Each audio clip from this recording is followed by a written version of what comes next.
Damos inicio a otra entrega más de The Podcast. Hoy con un invitado que viene de parte de la industria también, como en ocasiones anteriores, y que yo creo que tiene un mundo sumamente interesante que muy poca gente conoce. A lo mejor hay más gente de la que yo pienso, pero creo que es, además de interesante, fascinante. Con nosotros, Rafa Taveras. Mucho gusto. Gracias por la invitación, Oscar. Verdad, primer podcast que hago en mi vida, o sea que... También te anotamos con Joima. Sí, exacto. Póngame ahí. Que... Pero tú querías también que te entrevistaran en algún momento, porque Joima lo dice así abiertamente. No. Yo consumo mucho podcast, pero nunca me había estado desde este lado del audio. O sea que muchas gracias por la invitación. Bueno, un honor, de verdad, que esté aquí con nosotros hoy. Y sobre todo para compartir un poco de lo que es la historia del negocio de la familia, de la empresa, de cómo ustedes se están vinculando y subiéndose a la guagua de la tecnología desde hace ya unos años, ¿no? Correcto. Pero yo no quiero que lleguemos ahí todavía. Yo quiero que arranquemos por el principio. Vamos a hablar de historia. Vamos. Pero antes de historia, ¿quién es Rafael Taveras? Rafael Taveras es mi papá. Senior. Rafael Taveras Senior. A mí todo el mundo me conoce como Rafa. Yo soy ingeniero industrial. Tengo un MBA. ¿Industrial de dónde? Yo soy industrial de Purdue.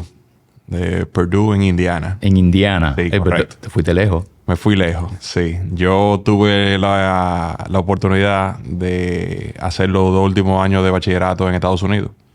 Yo fui a un internado en Massachusetts. ¿Por bueno o por malo? Por bueno. No, por bueno. Sí, la mayoría de la gente que se va afuera en un internado es por malo. Pero desde que meten la palabra internado, dice, aquí hay algo que no cuadra. Sí, no, yo fui por bueno. Yo era un estudiante muy aplicado aquí en el colegio. ¿Dónde tú estudiaste aquí? En St. George. Ajá. Y entonces yo fui a campamento a ese colegio cuando tenía 12 y 13 años. Y mi papá en una me dijo, mira, ¿tú te quieres ir fuera? O sea, hay una oportunidad, ¿te interesa? Exactamente, ¿te interesa?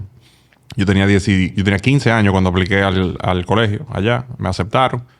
Y me fui a los 16 años. Solo. ¿Qué dijo tu mamá? Mi mamá me preguntó mucho si yo estaba seguro de lo que estaba haciendo. Porque la realidad es que para mí fue un cambio muy grande. Aquí, nosotros, por ejemplo, aquí de niño, yo me quitaba la ropa, la tiraba en un hamper y mágicamente aparecía... es como el meme que anda en Instagram. De que los platos se fregan solos. Exacto. Ya cuando yo llego allá, que yo tengo que... tirar para adelante ahí. Hacerlo todo yo solo, fue un cambio muy grande. En el colegio, era un colegio pequeño, eran 400 estudiantes. Pequeño. Sí, pequeño. Como cualquier colegio de aquí normal. Eran 100 estudiantes por grado, o sea, eran 9º, 10º, 11 y 12. Y habíamos 12 latinos en el colegio entero, incluyendo los brasileños. Entonces fue un cambio muy grande. Pero fue muy interesante porque ahí uno se mide a ver cómo uno anda en comparación con el resto del mundo. Fue una oportunidad muy bonita. Yo la pasé muy bien allá. Hice muchos amigos de toda parte del mundo. Aprendí mucho. Yo tuve excelentes profesores. ¿Tú hiciste algún tipo de concentración? No. ¿O fue simplemente finalizar la escuela con los ciclos básicos que conocemos siempre? Correcto. La diferencia que yo me di cuenta de allá y aquí en el colegio es que, por ejemplo, allá te llevan a tu ritmo. Por ejemplo, yo entré en 10º y yo entré, por ejemplo, en precálculo. Esa era mi matemática. Pero conmigo en el curso habían gente de 9º, de 10º, de 11 y de 12. Estaban ahí mezclados. Todo el mundo mezclado. Para equilibrar el conocimiento de cada quien. Correcto. Depende de qué tan avanzado tú querías llevar tu carrera. Tu carrera no era carrera, pero tu colegio. Por ejemplo, cuando mi último año que yo cogí cálculo AP, que básicamente te convalida el primer cálculo en la universidad, cuando tú coges, yo estaba en 12º, pero había un par de tigres de 9º que estaban conmigo en esa clase. O sea, ya estaban avanzadísimos. Estaban súper avanzados. Súper avanzados. Y de ahí tú terminas la escuela y... Me gradúo y aplico... Allá uno aplica a universidades. Apliqué a varias universidades. Y terminé en ese programa en Purdue. Ellos tenían un muy buen programa de ingeniería industrial. Yo sabía que yo quería hacer ingeniería. Y a mí me gustaba mucho la química. Yo tuve un excelente profesor de química en el colegio. Yo tuve esa oportunidad de que ese señor... Era un señor Él tenía 3 doctorados. Estaba retirado. O sea, de esos tipos que son lumbreras, brillantes. Una cosa impresionante. Ese señor tenía 3 doctorados. Él tenía 52 años y él estaba retirado. ¿Con 52 años? Con 52 años. Y él lo que le gustaba era dar clase. Y ese era mi profesor de química. Y ese tipo era una mente brillante. Yo me acuerdo de peso atómico todavía, de cosas. Gracias como él lo enseñó. Como que yo me acuerdo de muchísimas cosas. Cosas que nadie se acuerda. Que no tiene ningún sentido acordarse de eso porque no completamente inútil ahora mismo, exactamente. Pero eso fue uno de los profesores que marcó mi vida académica. Entonces de ahí yo sabía que quería hacer ingeniería. No sabía cuál. Y terminé en industrial porque como que acaparaba todas. Y el programa de Purdue era top 3 en Estados Unidos en aquella época. ¿Estamos hablando de qué año más o menos? Estamos hablando del 2004. O sea, tú sales o tú entras en el 2004. Yo salgo del colegio y entro a la universidad en el 2004. Inmediatamente, sí. Yo duré 2 meses de vacaciones. ¿Cuánto tiempo duró ese programa? ¿La universidad? No, exacto, la universidad. 4 años. 4 años. 4 años y medio porque... Bueno, no es de perfecto. Exactamente. Sí, pero 4 años y medio en la universidad. 4 años y medio, te gradúas de ingeniero industrial. Ingeniero industrial. Pero ya había un perfil o un quizá pensamiento de que Rafa viene para el negocio de la familia o que va a trabajar con... Había esa aspiración siempre. Yo todos los veranos no tenía opción. Yo los veranos tenía que venir a trabajar aquí. Y a mí me encantaba. A mí me gusta ponerle la mano a la cosa. Y en una fábrica tú tienes de todo para jugar. O sea, tú venías ya con inclinaciones hacia... Correcto. Las cuestiones que tenían que ver con ingeniería, esa curiosidad por fabricación, ingeniería, diseño, ese tipo de cosas. Sí, sí. Y yo los veranos me la pasaba allá. Yo me sentaba, aprendía de los ingenieros que estaban allá, aprendía de los operadores, aprendía la parte de mantenimiento, me di muchos corrientazos. O sea, tú llegas de la maestría y de una vez arrancas a trabajar... De la carrera. De la carrera, perdón. Sí, de la carrera. Pero no hemos hablado de dónde que tú estás trabajando. O sea, correcto. Vamos a empezar a hablar ahora del negocio. Yo trabajo en Industria Core. Nosotros somos una compañía que fabricamos generalmente intercambiadores de calor.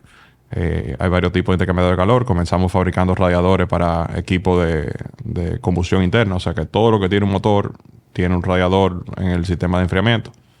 Y luego de ahí nos hemos ido diversificando en otro tipo de intercambiadores.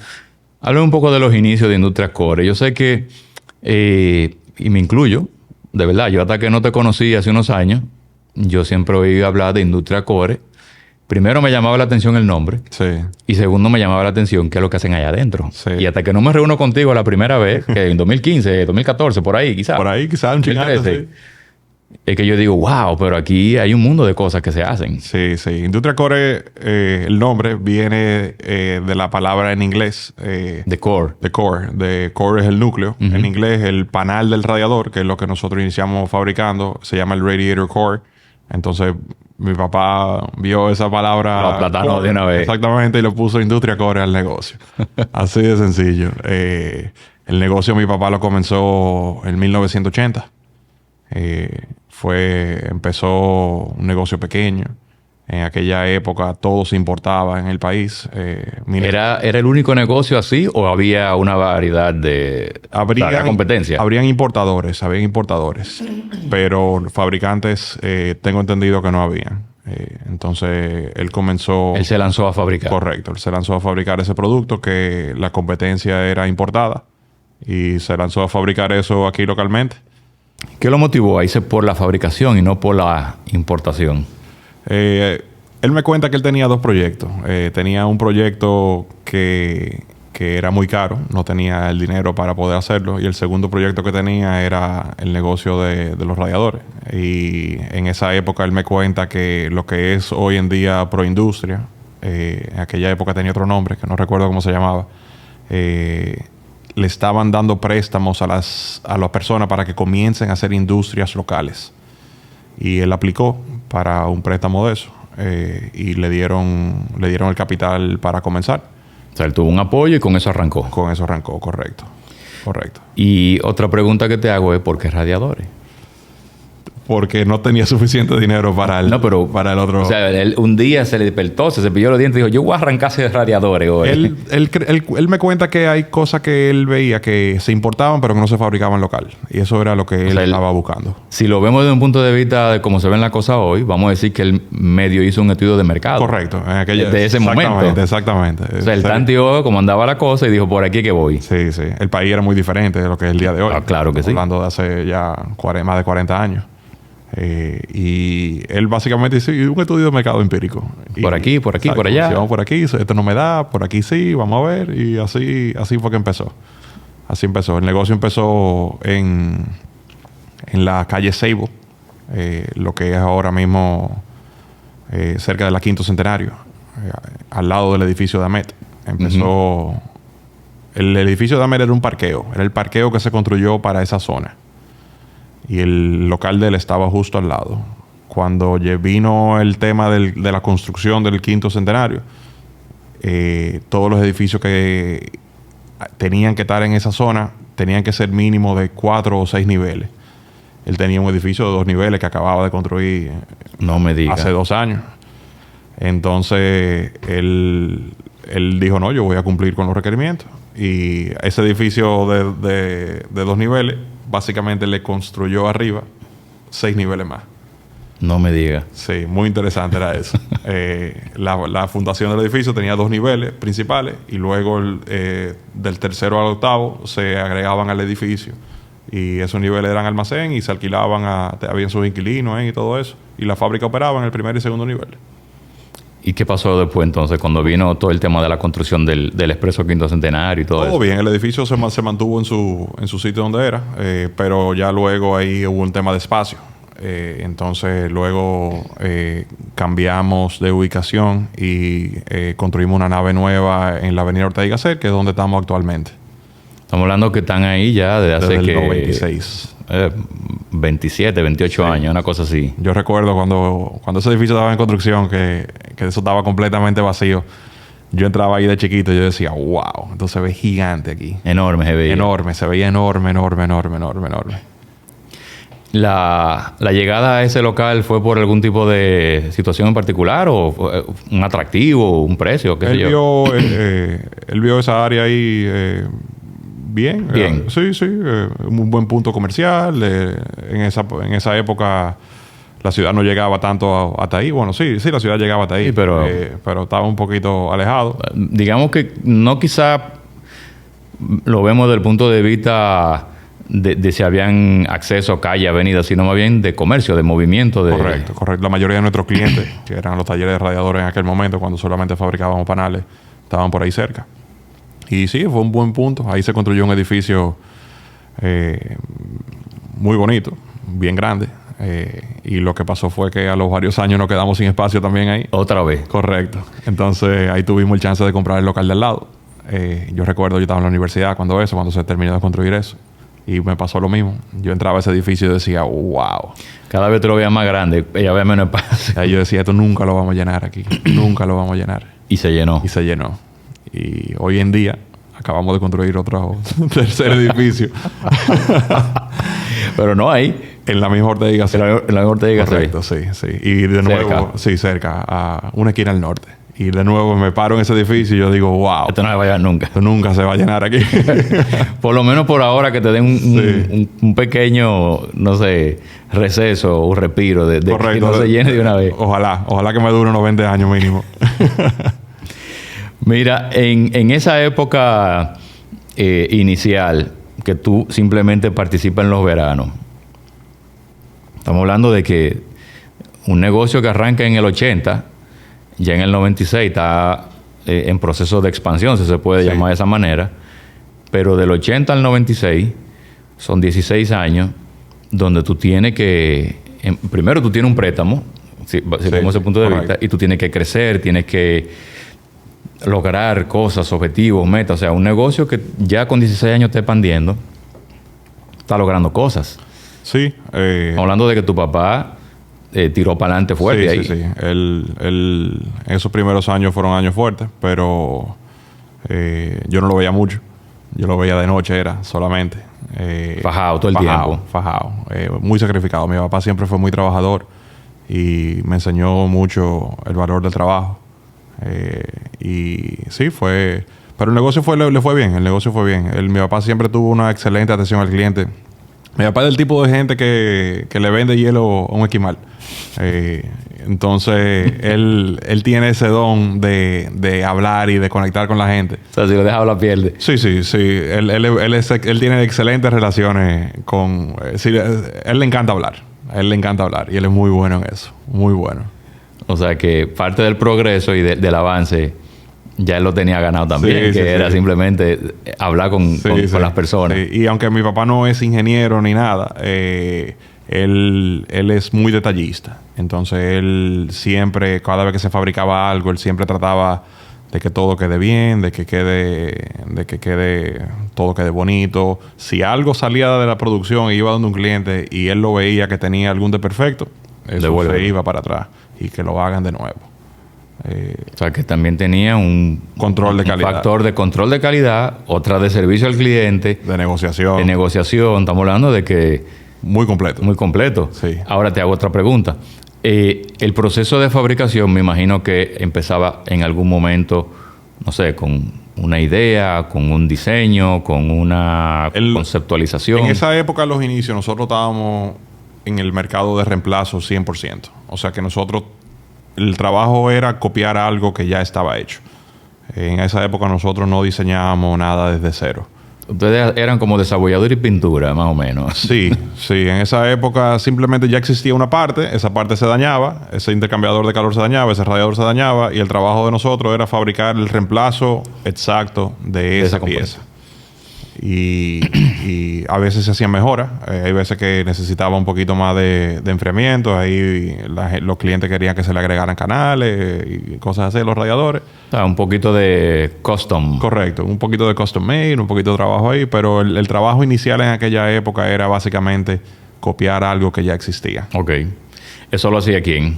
¿Una persona que tenía dedicada a eso o tu papá le metía mano también a esa Inicialmente parte? era él. Exactamente, pero siempre hubo un gerente de producción ahí que se encargaba de que enviaban los clientes nos enviaban las muestras, llamaban por teléfono y nos decían un radiador de esta medida por esta medida. Uno tenía ya de qué idea pertenecía eso por la medida. Y así se hacía. Cuando llega... espérate, vamos a otro punto, porque... Creo que son muchas las cosas que tenemos que comentar. Vamos, sí. O sea, antes de llegar a cuando tú entras a la empresa, o sea, ya vimos que hay un proceso, digamos que se basa justamente en reparar. Correcto. ¿En qué momento empieza a darse como la diversificación? ¿Ya tú estabas ahí o fue antes? Fue antes. Antes de yo llegar, en el 98, se comenzaron a fabricar intercambiadores de calor para equipos de aire acondicionado. Y eso ahí diversificó un poco el negocio. Creó básicamente otra división completa en la empresa. O sea, estamos hablando de procesos nuevos, empleados nuevos, maquinaria nueva. Todo diferente. Y ahí el ingeniero Santa María ha manejado esa parte desde el día 1. Desde esa época. Desde el día 1. Eso es de él ahí. Eso es de él. Él es el que sabe ahí. y gracias a Dios hemos ido creciendo y creciendo. Mi papá siempre me llevaba... Ya cuando yo llegué, básicamente estaban esas dos divisiones. De la parte de radiadores y la parte de los intercambiadores de calor de aire acondicionado. Ya cuando yo llegué empezamos a diversificarnos en otro tipo de intercambiadores de calores que no eran estrictamente para esos dos tipos de equipos, porque existen intercambiadores de calor para de todo. Esto es un negocio muy nicho, como que mi negocio es un nicho de un nicho, pero es muy interesante porque hay muchas cosas diferentes en el mercado que se clasifican como intercambiadores de calor que ahora mismo le estamos trabajando. O sea, que ustedes tienen una variedad interesante de cosas que están haciendo. Sí. Nosotros hacemos intercambiador de calor. Nosotros fabricamos desde un radiador de un motor, de un motocross, por ejemplo, hasta un radiador de una generadora eléctrica. O sea, no importa. No importa. Ustedes lo trabajan igual. Correcto. Y me imagino que ya después de tantos años de trabajo, de posicionamiento, Industria Core es una institución en República Dominicana. O sea... Sí, aunque somos un negocio pequeño. Pero y más pequeño que todavía también compiten con ustedes. Sí, correcto. O se nutren de ustedes también. También. Y nosotros le damos servicio a toda la industria nacional. Y el reto ahí es el crecimiento. El crecimiento ahí... El reto mío es llevar a Industria Core. Espérate, tú no vas a entrar en el reto tuyo todavía, porque tú no entrabas a la empresa. Correcto. Tú me hablas ahora de cuando tú entras. Es verdad. Yo entré en el 2009. Yo me gradué un 20 de diciembre. Y yo entré a nómina un 4 de enero. O sea, y pam, de una vez. Inmediatamente. Yo tenía sí, fue una época muy difícil en el 2008. Con la crisis. Con la crisis que había. Yo quería quedarme en Estados Unidos. Pero tuve una oferta de trabajo. Mi papá quería que yo regresara al negocio y me dijo, no, vamos a igualarte tu oferta de trabajo. Y no lo pensaste. Y ven a trabajar para acá. Y inmediatamente ahí regresé aquí a República Dominicana. Estaba muy contento de regresar también. Yo tenía 6 años y medio fuera, que solamente venía en vacaciones, Thanksgiving. Puntual. Exacto, Navidad y ya. Entonces estaba muy contento de regresar. Y empecé en enero. Empecé inmediatamente en enero. ¿Cómo fue esa experiencia? O sea, tú tienes ya un background de trabajo dentro del negocio de la familia, pero que de los veranos. Sí. ¿Se puede decir que eso te ayudó a construir mucho de lo que tú necesitaste en ese momento que entraste ese enero? ¿O fue como empezar en cero? Fue básicamente empezar en cero, porque en verano... yo me pasaba el día en la parte de producción y ayudaba aquí, pero yo no hacía mucho trabajo de oficina cuando yo iba los veranos. Entonces, al yo entrar a la oficina, fue un tema completamente diferente. Uno cree que uno se gradúa de ingeniero industrial y que uno se la sabe toda. Y la realidad es que cuando uno entra al mundo laboral, básicamente uno entra desde cero. Es otra cosa. Otra cosa completamente diferente. Básicamente, el reto más grande es vender. Yo... Te creo. El problema mío es, tú te pasas 12 años en el colegio, 4 años en una carrera universitaria y tú sales a la vida laboral. Nadie nunca en todo ese tiempo educacional te enseña a vender. No, esa es la realidad. Nadie te enseña a vender. Uno aprende en el proceso, en el camino. Uno aprende en el camino. Pero yo creo que hay muchas cosas que no nos enseñan. O sea, porque así como tú dices que no nos enseñan a vender, o por lo menos en nuestra época, no nos enseñaban a que hay una oficina que se llama Dirección General de Impuestos Internos y que funciona de una forma. Correcto. Que hay unos procesos. No te enseñan a emprender tampoco. Correcto. Y que el emprendimiento en papeles se ve muy lindo, pero en la realidad es un sacrificio. No, en tu vida de educación no te enseñan a endosar un cheque. Exacto. Nadie nunca en el colegio, en la universidad, te dice así es que se endosa un cheque. No. Y eso... Y creo que no lo vamos a aprender... Bueno, lo sabemos tú y yo, pero creo que cada vez esa práctica se va a perder porque cada vez se endosan menos cheques. Sí, exacto. Quizá ahí uno tira la cédula en el piso, pero... Yéndose uno o 2 semanas. Pero sí. Desde antes de la pandemia no me tocaba. Eso no nos enseñan. Entonces, para mí el reto más grande cuando yo entré a trabajar fue aprender a vender. Que todo el mundo tiene que aprender a vender. Eso es algo que... Incluso la gente que no vende nada. Si tú estás en una empresa, tú tienes una idea, tú tienes que aprender a vender esa idea a tus compañeros de empleados, a tus jefes. Sí, vender tus ideas dentro de la propia empresa. Correcto. Entonces, para los argumentos. Para mí eso fue un tema que ahí, gracias a Dios que tenía a mi papá al lado de mí. Mi papá y yo compartimos una oficina. Nuestro escritorio tan... ¿Todavía lo tienen así? Todavía lo tenemos así. Tan perpendiculares uno de otro. Y yo digo que yo aprendí a vender por ósmosis. Porque yo era muy introvertido. Yo era una persona súper introvertida. Y poco a poco, lidiando con la gente, uno tiene que aprender. Uno tiene que aprender a... Tú llegaste a coger el teléfono, llamar y llevamos arriba. Mandar correo. Y incluso... Visitar. Yo soy medio anti-correo. Yo soy de que coge el teléfono y llama a la persona. Tú puedes mandar correo para mantener la información. Mira, tenemos un puesto en True Designer. ¿No te interesa un part-time ahí? Yo soy muy de coger el teléfono y llamar a la gente. Porque es que un problema por correo que básicamente te puede durar 3 horas, 4 horas para tú resolverlo. Con una llamada de 10 minutos, 5 minutos, tú lo resuelves. Es como lo de ahora, que todo el mundo quiere manejarse por WhatsApp. Y el WhatsApp es una herramienta excelente porque te documenta el proceso. Tienes el registro correcto, ahí. Correcto. Pero yo siempre mando correo, mando el WhatsApp y cojo el teléfono y llamo a la persona. Eso es... Tú te vas a los 3 recursos. Claro, a mí me encanta eso. Y eso lo aprendí en aquella época porque básicamente en esa época todos los clientelas de nosotros era por teléfono. En el 2009, 2010, 2011 nadie mandaba un mensaje y la clientela mía era todo por teléfono. Son muy tradicionales los Muy clientes tradicionales, tuyos. muy O sea, que tradicionales. todavía aplica y tiene más valor el tema de la llamada. Correcto. El tema de la llamada tiene mucho valor. Y el tema de interactuar cara a cara con los clientes también tiene mucho valor. O sea, que en la época de la pandemia te tocó a telefonazo limpio. Correcto. O sea, para ti no fue un problema. No. Todo lo contrario. No. Yo me lo sé ya. Pero volviendo a la empresa, yo recuerdo los primeros meses, mi papá me hace ese cuento de que yo me sentaba en mi escritorio y cogía el lápiz y empezaba ahí, pues me sentía que no tenía nada que hacer. Inútil ahí. Me sentía así, porque hacía lo que tenía que hacer y de repente había una merma en mi tiempo y no tenía nada que hacer y caminaba allá atrás. Entonces en una fábrica siempre hay algo que hacer. Pero me sentaba en mi escritorio y decía, mira, dame más cosas que sé, que tengo tiempo. Y mi papá me decía... Estoy aburrido. Tranquilo, espérate, tranquilo, al paso. Y haciendo fast forward al día de hoy, él es el que me dice, Rafa, mira, dame 5 minutos para hablar contigo. O sea, ya los papeles se invirtieron por completo. Pero volviendo a cuando llegué, todo se hacía muy manual.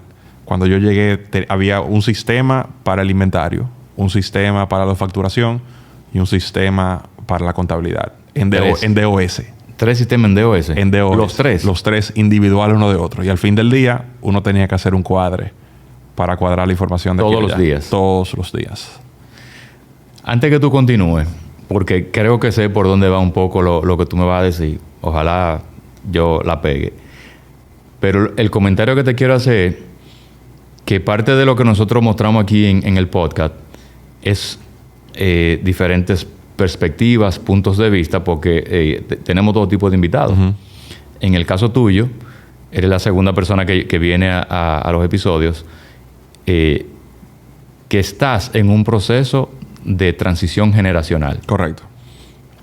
Me imagino que por ahí viene, porque normalmente esa segunda generación o la tercera, dependiendo de los casos, vienen ya con la idea de que hay que ejecutar cambios también. Correcto. Internamente. Por ahí va la cosa. Por ahí va la cosa. Dale. Y son difíciles esos cambios. Son difíciles esos cambios. No te limites. Pero... Háblanos de las anécdotas, de los tropezones. No, yo recuerdo con el sistema. Imagínate, a mí me encanta. Yo siempre fui muy tecnológico. A mí me encanta la computadora y siempre desde el internet tenía mi modem de 16.4K, después del 28, después del 56 y todo eso. Tú fuiste haciendo los upgrades cada vez. Sí. Y siempre llego a la empresa y veo que en DOS. Tú dijiste, ¿y qué es esto? Óyeme, que yo recuerdo los juegos que uno jugaba en DOS cuando uno era pequeño. Sí, pero no en el 2009. Pero no en el 2009. Y entonces mi primer cambio fue sentarme y decir, yo necesito un ERP. Esto hay que hacer un upgrade aquí. Hay que hacer un upgrade aquí. Y yo voy, le llevo a mi papá una cotización y le digo, mira, esto hay que hacerlo. Esto es lo que está bateando ahora. Y él me dice, ¿y tú ese dinero? Para poder facturar todo esos cuartos. Y yo, sí, eso es lo que se necesita. Imagínate, allá en la universidad, nosotros como ingeniero industrial, allá en la universidad nos enseñan de todo. Y una clase fue básicamente... ERP. Y yo veía todo lo que había en el mercado. Nosotros teníamos...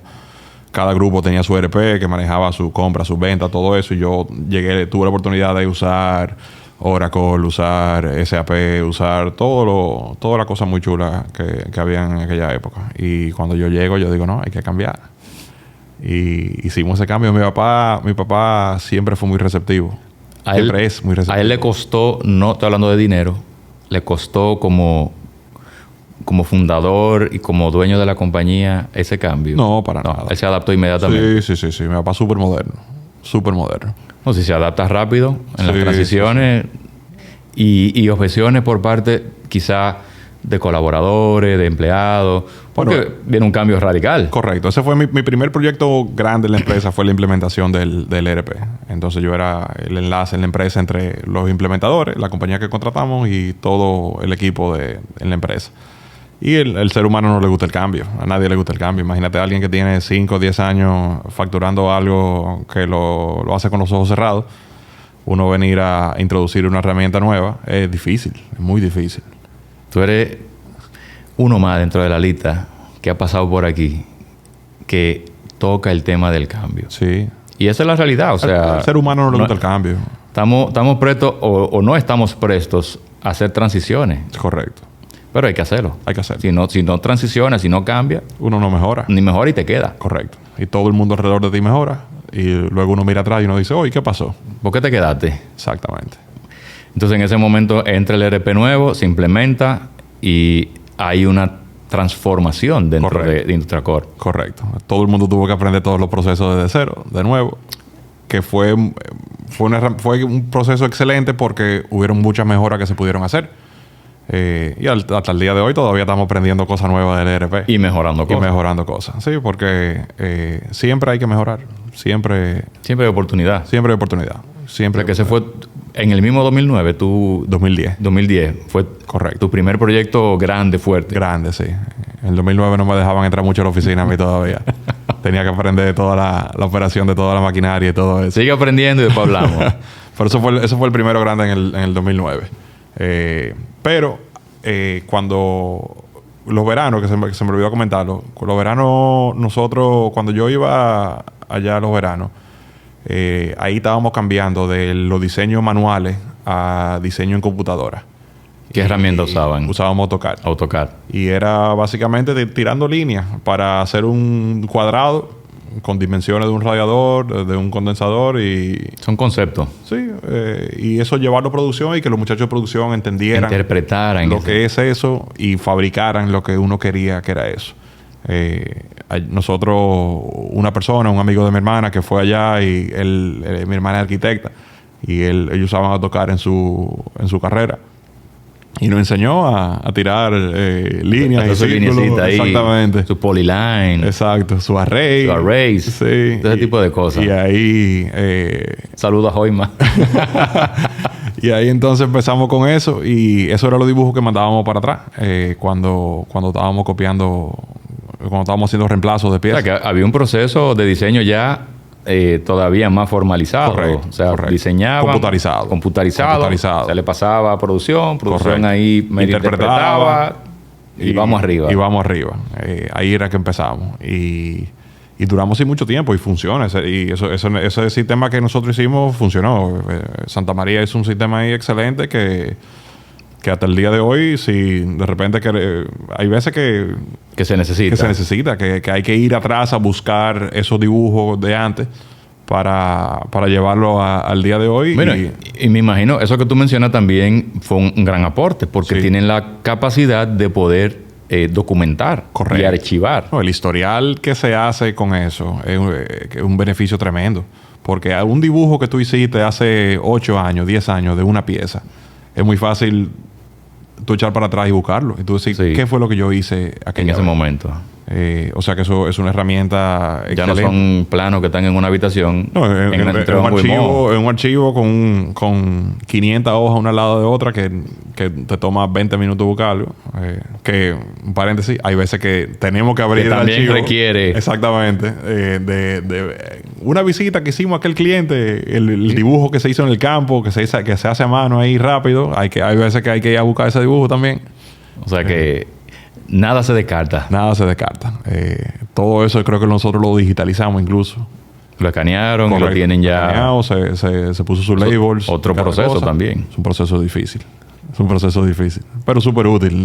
En el momento cuando uno lo hace, uno dice que estoy perdiendo tiempo, pero Sí, de hecho es parte de lo que yo te iba a comentar hace un rato con el mismo tema del cambio y la transición. Eso que es hacer el cambio o digitalizar, que al final de cuentas también es un cambio.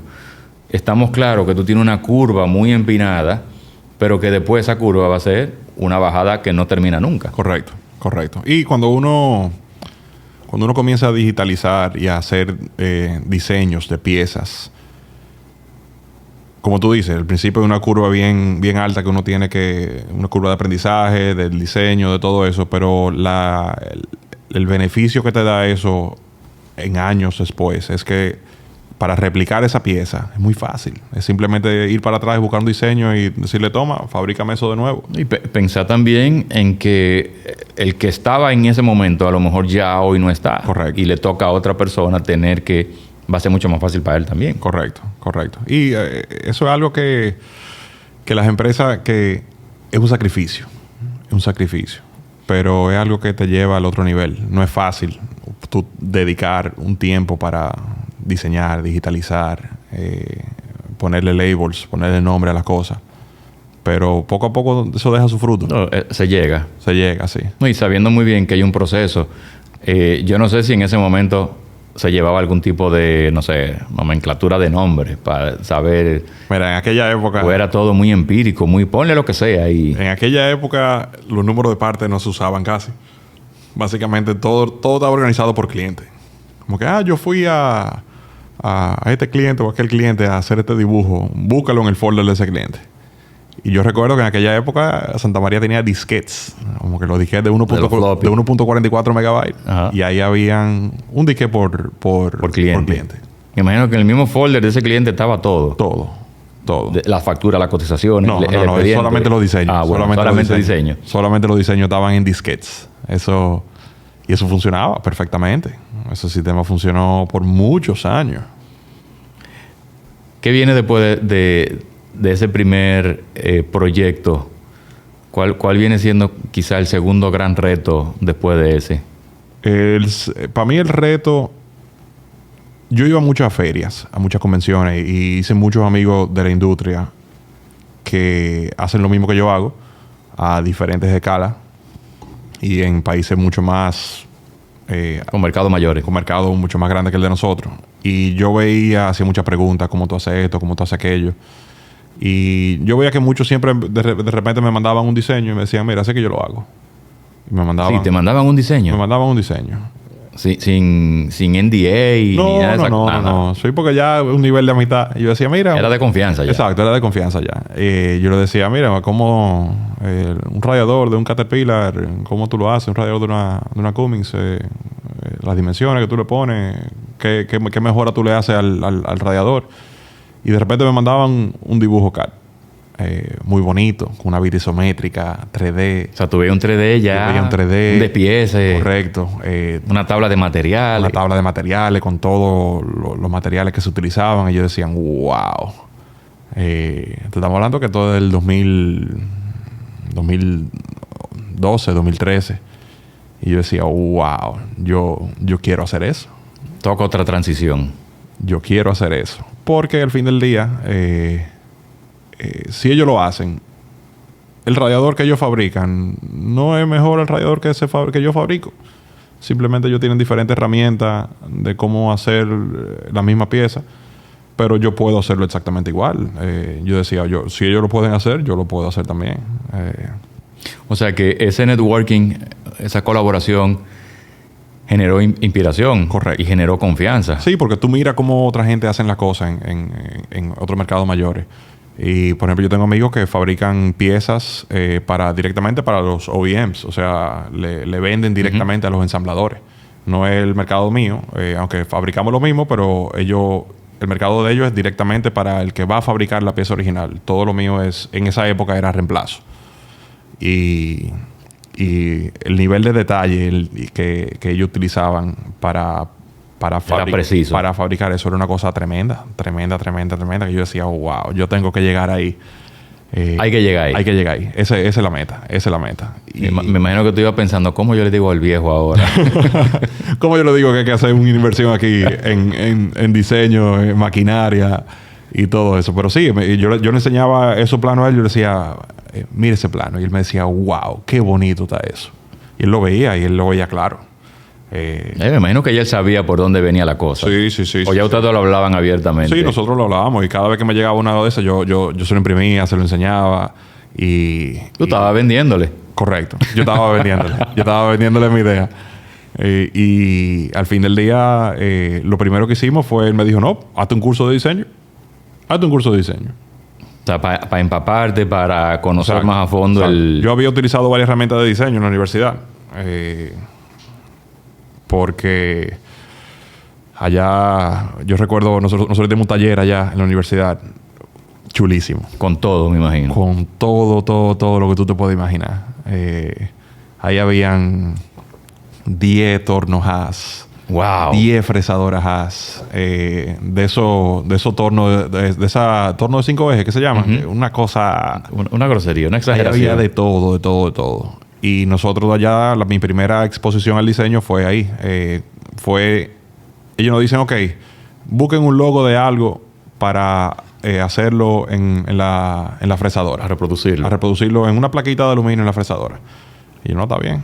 Yo dije, ¿cuál es el logo más fácil que yo puedo hacer? Y yo dije, bueno, vamos a hacerle Chevrolet. El logo de Chevrolet es relativamente sencillo. Sí, son media líneas rectas, casi la mayoría. Polígono irregular. Exactamente. Son líneas rectas. Yo dije, no, vamos a hacer el logo de Chevrolet. Y cuando esa gente nos dice, ok, ustedes tienen que tirar la geometría de la línea. Esto es un código G01, tanto, todo eso. O sea, que te dieron tu clasita de manufactura y... Sí. Y cuando nos ponían todo eso, hacíamos la pieza ahí, salía mal, había que ir a corregir el código, todo eso, y hacíamos todo eso. De repente, cuando entregamos ese proyecto, de que la pieza llega bien, de repente los profesores nos dicen, miren, en lugar de estos códigos G, ustedes pueden utilizar un CAD y mandarle un CAM, y el CAM le genera los códigos G. Y lo interpreta y lo tira solo. Y yo dije, no, relaje. 2 semanas aprendiendo códigos G para que de repente me digan que yo tiro una línea, lo paso del CAD al CAM y ya de repente ahí sale todo. Hecho. Ahí sale todo. Y entonces esa fue mi primera exposición. Ahí usamos un CAD, creo que fue a tocar en aquella época. Usábamos un CAD, que era Mastercam, creo que era. Mastercam. Y eso eran 2 clics y de repente te iba de... Ya estaba hecho. Estaba hecha la pieza, el código. Y eso fue mi primera exposición al diseño. Allá duramos un buen tiempo haciendo eso. Y nosotros teníamos el taller a nuestra disposición. Nosotros nos decían, ustedes pueden entrar aquí cuando ustedes quieran. A cualquier hora y usar lo que ustedes quieran. Eso era muy chulo, muy chulo. Yo aprendí mucho ahí. Había una máquina, la máquina más chula que había era la máquina que... ¿Una punzonadora? No, que te mide la dureza de algo. Que básicamente es una prensa hidráulica que le da un golpe. No, un golpe no. Sino va apretando y tú ves cuando quiebra. Bueno. O sea, nosotros... Ahí tú hacías ensayo de torsión, ensayo de tensión. Nosotros poníamos... todo tipo. Cualquier cosa nosotros poníamos abajo de eso. A ver a lo cuánto kilonewton quebraba. Kilonewton no sé si es la unidad correcta. Pero a ver qué presión le podíamos poner a eso. Bueno, ensayo de presión sería más que todo. Exacto. Y esa máquina le entrábamos... Lo que sea. A ver cómo rompía. Y esa fue mi primera exposición a eso de diseño. Y cuando me recibía estos planos de los amigos míos, ahí yo dije, no, vamos a hacer un cursito de diseño. Y ahí fue que hicimos el curso. Creo que fue Santa María y yo que lo hicimos. El de SolidWorks, sí. El de SolidWorks. Bueno, tú primero. Yo primero hice una clase de introducción. Hicimos una especie de hands-on. Exactamente. Abierto al público, todo el que quisiera. Yo me acuerdo que tú me llamaste y me dijiste, mira, yo quiero. Correcto. Se hizo una noche. Se hizo una noche, sí. ¿Tú tenías un local por aquí? Sí. Y después de eso, ya después tú me contactas y me dices, mira, sí, quiero que nos sentemos a hablar. Sí. Para ver cómo podemos implementar SolidWorks aquí en Industrias Core. Correcto. Ya tú sabes, tuve que venderle eso. A vender de nuevo. Exacto, a venderle eso. Y me dicen, ¿cuánto? Yo tú estabas claro. Ahora vamos a vender dentro de la empresa. Exactamente. Y en esa inversión llegaron también a involucrar máquinas. ¿O solamente se hizo una inversión de software? Solamente se hizo una inversión de software en esa época. Y eso fue unos años antes de que empezáramos a invertir en maquinaria. Se hizo la inversión. Realmente nosotros hicimos la inversión en software. Y duramos unos años, duramos como un año antes de básicamente tomar la decisión de que... Me imagino que fue un periodo de prueba también. Correcto. Teníamos el software ahí. Creo que teníamos el software, sí. Duramos unos meses con el software y tirábamos líneas. Al final me tocaba a mí diseñar. Tira tu piececita ahí. Tirar mi pieza, tirar mi línea, a ver cómo se podía hacer esto, cómo se podía hacer aquello. Y ahí pude recrear los planos que me mandaban los amigos míos. Y yo dije, no, aquí es. Lo estoy logrando. Porque el tema era mejorar. Era llegar a los niveles donde estaban esas otras compañías en esos mercados mucho más grandes. Que nosotros pudiéramos replicar ese nivel de diseño y de consistencia, básicamente. Porque cuando tú tienes un diseño, tú puedes replicar la pieza 100 veces y te va a salir exactamente igual. El punto es que te salga exactamente igual. O sea que ya vamos por una tercera transición. O sea, de todo el proceso manual al proceso digital 2D, ya un proceso digital 3D, paramétrico, asociativo. Correcto. Que todavía te ayuda a ser más productivo y a reducir más el tiempo. 100%. Y aumentar la precisión, obviamente. 100%. Nosotros, cuando hicimos la inversión en las maquinarias, yo recuerdo que la primera maquinaria que compramos, cuando esa máquina entró, mi papá me dice... Yo vi una máquina de esa en una feria en los finales de los 80, principios de los 90. Y yo dije, yo nunca voy a tener una máquina de esa. Y mírenla ahí delante de mí donde está. La tiene en tu negocio. La tiene ahí. Y poco a poco hemos ido invirtiendo en maquinaria nueva. Porque la realidad es que la inversión en tecnología te sube de nivel. Te sube de nivel todo lo que tú haces. Te acorta los tiempos, te acorta los errores. Cuando tú puedes replicar una pieza una y otra vez. Cuando tú tienes un diseño de esa pieza que quedó bien, que tú dices, ok, este es el diseño que vamos a hacer. Esta pieza quedó bien. Cuando tú tienes ese tipo de maquinaria, simplemente darle un botón y te replica la pieza cuantas veces tú necesites. Te va con los ojos cerrados. No hay, que me quedó un chin para acá, un chin para allá. Funciona. No, yo creo que eso es clave. Y lo vivimos todos los días. O sea, ¿quién no tiene un smartphone hoy? Correcto. Todo el mundo tiene un smartphone. ¿Por qué? Porque al final de cuentas la tecnología, es verdad, no todo es color de rosa, no todo es bueno ni todo es, digamos que tan malo. O sea, tiene sus pros y sus contras. Sus pros y sus contras. Claro. Lo que hay que sacarle provecho al beneficio, a lo que te genera el beneficio. Correcto. Entonces, cuando hicimos toda esa inversión en maquinaria, la meta mía era yo poder hacer lo que estaban haciendo esa compañía más grande de ese mercado. Y poco a poco lo estamos logrando. Poco a poco yo puedo venderle piezas, intercambiadores de calor, a gente que las están utilizando para, no de reemplazo, sino ya para... Definitiva. Para OEMs. O sea, los ensambladores que ensamblan el equipo completo.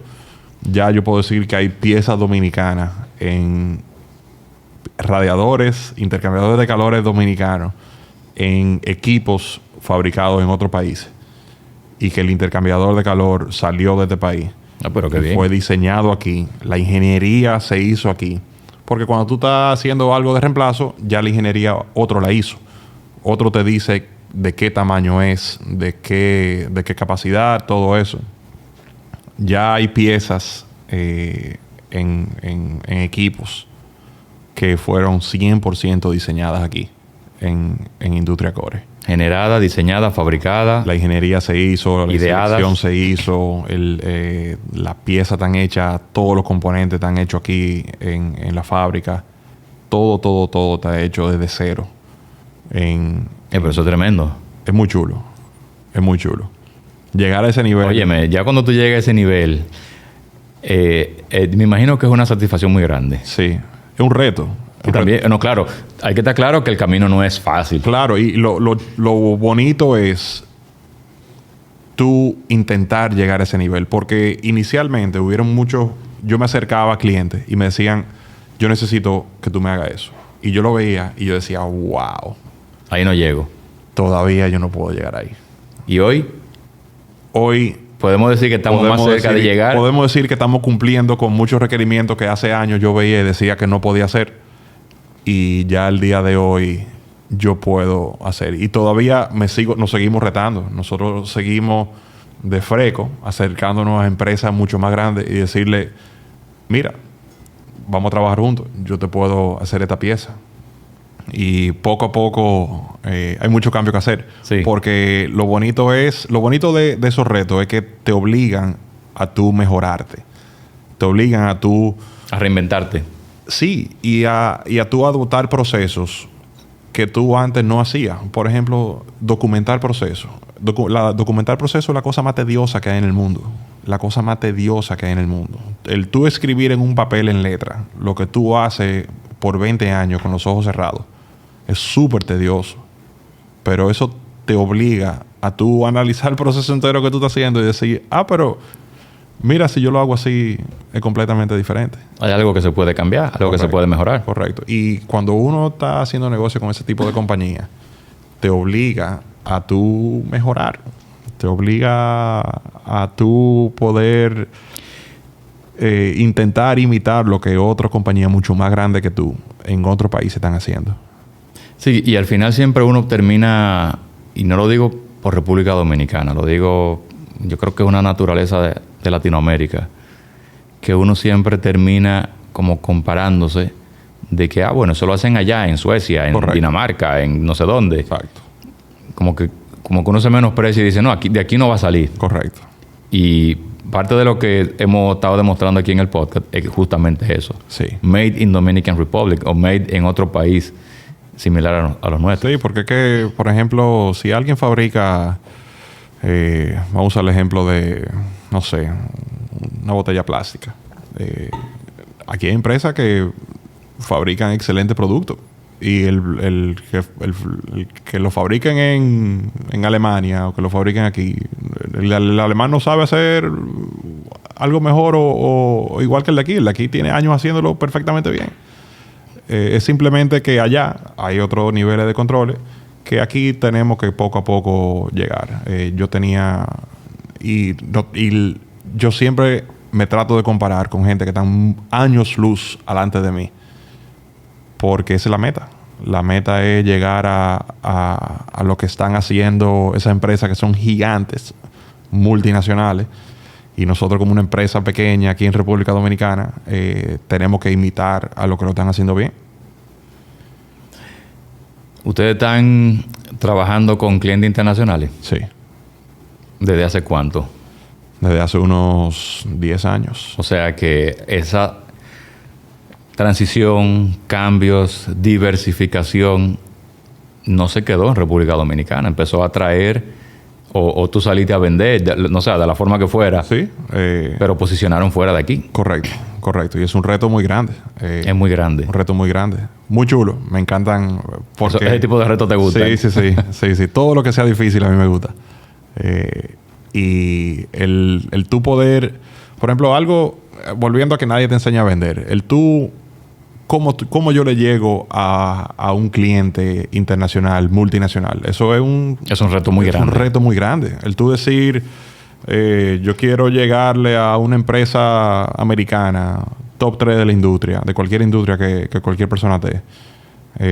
Uno aquí en República Dominicana, uno dice, ¿cómo yo le llego?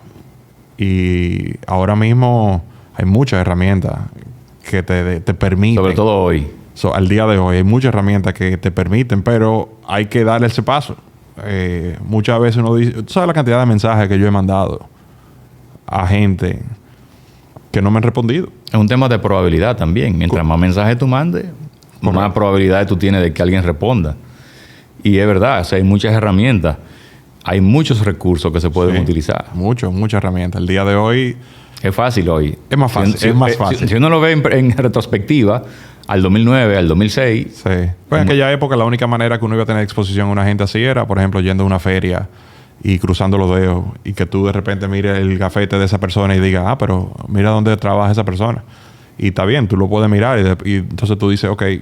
¿Y ahora? ¿Qué yo le voy a decir a ese verdugo que trabaja el director de ingeniería de una empresa de ese tamaño? Ey, mira. Ahí hay que lanzarse, hay que ser atrevido. Hay que lanzarse. Y lo peor que puede pasar... Es que te digan que no. Es que te digan que no. Eso es lo peor que puede pasar. O no te dicen que no. Sí, vamos a estar en contacto. Y el contacto nunca sucede. Exactamente. Y a mí yo he tenido situaciones así de que yo hablo con una gente y le doy mi tarjeta y duro un año sin saber de esa persona y de repente te llega un email. Cuando tú menos lo esperas, llega ese correo. Cuando tú menos lo esperas, te llega, hola, mira, vamos a retomar la conversación. Tema. ¿Te acuerdas de mí que nos conocimos en tal sitio? Yo soy amigo de fulano. Hemos estado ahí. y eso es muy chulo. Eso es muy chulo. Pero hay que lanzarse. Hay que lanzarse. Hay que ser arriesgado. ¿Qué están haciendo hoy en términos de diseño? O sea, ya me imagino que tú no estás diseñando. No. Ustedes tienen ya a alguien que se dedica a eso. Tenemos a alguien que se dedica al 100% a eso desde hace unos años. No voy a decir la cantidad de años porque de seguro voy a meter la pata, pero ya hace unos cuantos años.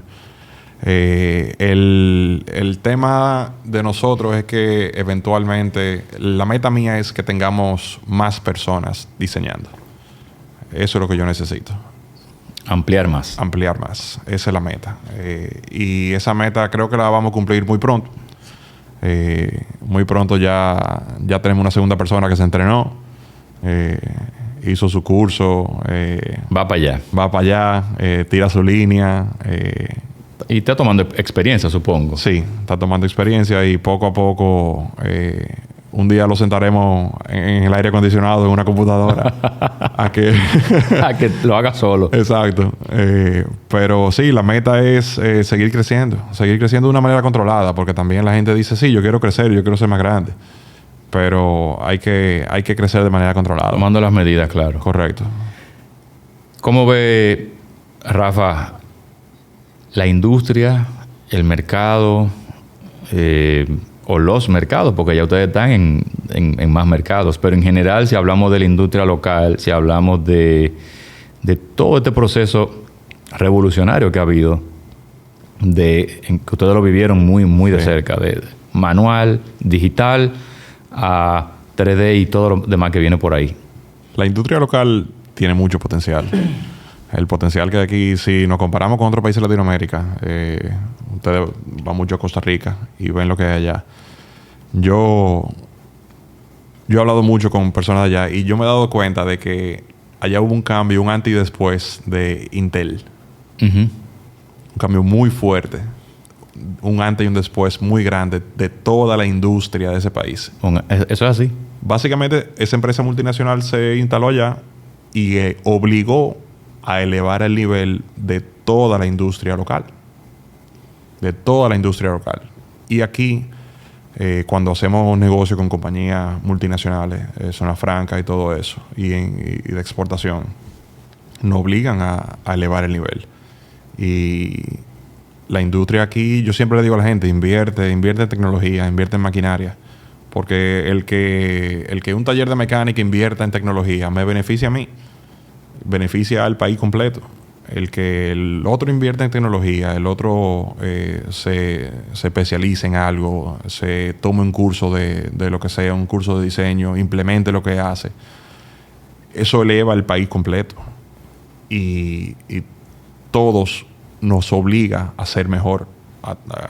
Esa marea sube todos los... subimos marea, todos. Todos suben. Porque en el momento en que Industria Core sube, la competencia dice, no, espérate. Correcto. Que fue lo que ustedes hicieron con lo que estaban fuera. Y que la competencia suba es excelente. Ah, perfecto. Porque implica que el producto que se fabrica aquí localmente está subiendo de calidad. Es de mejor calidad. Es de mejor calidad. Y eso, cualquier negocio que esté en cualquier industria, que la competencia te obligue a subir, es excelente, porque eso sube a la industria completa. Beneficia a todos. A todos, al país completo. Eso beneficia al país completo. Que una persona de repente esté haciendo una soldadura de esta manera y de repente diga, no, mira, vamos a hacerla aquí de esta manera. Eso beneficia al país completo. Porque toda la industria se beneficia. Toda la industria se beneficia. Y hay menos cosas que hay que hacer fuera. Sí, al final de cuentas también eso impacta positivamente en muchísimos sectores. Claro, claro. Si tú tuvieras que aconsejar al que nos oye, tú que eres espectador de audio, pero recuerda también que hay espectadores de YouTube. O sea, que también va para el que nos ve. Sí, el que no está viendo en la cámara. Si tú tuvieras que aconsejarlo, imagínate que tú le estás hablando... Tú has dado mucho consejo aquí, pero vamos a pensar quizá... un estudiante de término o un recién graduado, un egresado, que quizás puede ser que lo esté contratando Industria Core próximamente, uno no sabe. ¿Qué tú le dirías? Aprendan a vender. Y vuelvo a eso. Porque estoy hablando de mi experiencia. Yo estudié ingeniería. Yo fui ingeniero. Hay esa mentalidad de que los estudiantes de ingeniería son un poquito introvertidos. Porque todo es número, todo es plano, computadora, números, los cálculos. Pero aprendan a vender. Aprendan a hablar con gente. Aprendan a relacionarse con todo el mundo. Con todo el mundo. Porque sí, un día tú estás en la oficina, pero el que está en la oficina tiene que salir a hablar con los operadores. Y un día tú estás en la oficina y de repente tú eres gerente y tú tienes que hablar con gerente de otra empresa. Ya es otra comunicación diferente. Y sí, tú puedes ser introvertido, pero si tú sabes cómo comunicarte con la gente, cómo vender tu idea, es excelente. Hay un libro muy viejo que se llama How to Win Friends and Influence People, de Dale Carnegie. Ese libro está traducido a todos los idiomas del mundo. Es un libro del 1920. Tú sabes que tú me acabas de dar una idea para el podcast. Yo creo que vamos a empezar a poner en los comentarios abajo o en el nombre del podcast, no sé, ahí veremos los libros que se han ido mencionando. Sí, porque ya van varios libros que se mencionan y yo sé que el que oye y el que ve dice, hey, dame eso, que lo quiero. Sí. Y mira, ese libro es viejísimo. Ese libro es de 1920. Y al día de hoy tú lo lees. Ese libro yo lo leo una vez al año.